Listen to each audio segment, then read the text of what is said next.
Eh bien salut à tous les amis, bienvenue sur cette nouvelle vidéo. Aujourd'hui on se retrouve pour la suite d'un concept qui vous avait beaucoup plu puisque c'est la vidéo la plus vue de la chaîne, à savoir un concept autour des easter eggs. Dans l'épisode 1 on avait fait les easter eggs dans les films Pixar, et bah là c'est toujours un peu les films Pixar mais on va préciser, et on va faire les easter eggs dans une série de 2 films qui ont énormément plu et dont le deuxième est sorti très récemment. Je parle bien sûr de Vice Versa. Alors, cette vidéo va s'organiser comme la dernière fois, à savoir en 3 grosses parties. La première partie qui sera la partie sur les easter eggs les plus connus. Voilà, ceux dont vous avez déjà probablement entendu parler et dont aussi j'avais parlé dans le premier épisode, il y a des similitudes. La deuxième partie, ce sera sur les easter eggs moyennement connus, ceux dont certains d'entre vous ont entendu parler, mais la grande majorité non. Et enfin, on arrivera dans la partie basse de l'iceberg, puisque c'est un peu comme un iceberg, avec les easter eggs les moins connus. Les amis aussi, je vous rappelle que notre objectif, c'est l'objectif des 1500 abonnés avant la fin de l'année. Donc n'hésitez pas vraiment à vous abonner, ça fait super plaisir. Et à liker la vidéo bien sûr. Sur ce, on y va. Alors le premier easter egg, c'est un easter egg qu'on avait déjà évoqué dans l'épisode 1. C'est bien sûr le numéro A113, ce numéro qui correspond à une salle de classe dans une école d'animation où beaucoup d'animateurs de chez Pixar sont allés. Et bien ce numéro on peut le voir encore une fois dans une salle de classe, mais cette fois-ci c'est la salle de classe de Riley. Le deuxième easter egg, c'est aussi un easter egg dont on avait parlé dans l'épisode 1, c'est le camion Pizza Planet. Et cette fois-ci on peut l'apercevoir sur le pont lors du déménagement de Riley. Le troisième easter egg, on le trouve dans la chambre de Riley, et c'est une référence à Studio Ghibli et au film Mon voisin Totoro, puisqu'il y a une peluche de Totoro posée dans la chambre de Riley. Le quatrième easter egg, encore une fois on en avait parlé dans la première partie de la vidéo, c'est la balle de Luxo Junior, la balle emblématique de Pixar qu'on retrouve dans chaque Pixar et qu'on peut voir cette fois-ci sur le sol de la chambre de Riley. Et enfin on va clôturer cette première partie avec les oiseaux du court-métrage For the Birds, court-métrage de Pixar, je vous mets le lien d'ailleurs dans la description.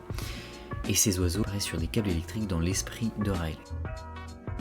Ok, on passe maintenant à la deuxième partie de la vidéo, les easter eggs moyennement connus, et on commence avec une inscription sur un carton de déménagement lors du déménagement de Riley. On peut y voir marqué Andy's Toys. C'est une référence bien évidemment à Andy de Toy Story. Ensuite on a un clown effrayant, semblable à celui de Toy Story 3.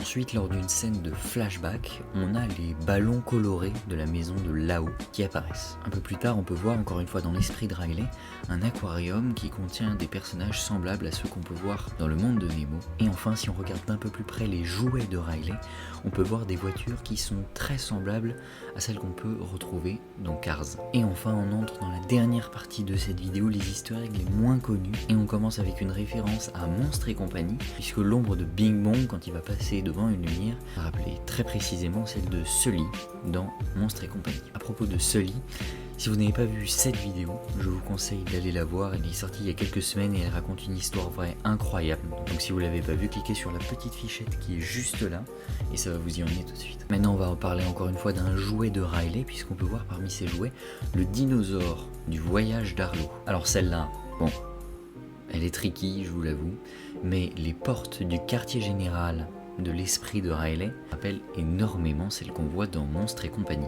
Plus tard dans le film, on peut apercevoir un poster qui rappelle un paysage parisien qu'on peut voir dans le film Ratatouille. Et enfin, le dernier easter egg de cette vidéo, qui est je pense le plus compliqué à remarquer, c'est un mug qui porte l'inscription Forget Me Not, et c'est une référence au monde de Nemo et plus particulièrement au personnage de Dory. Et voilà, nous on arrive à la fin de cette vidéo.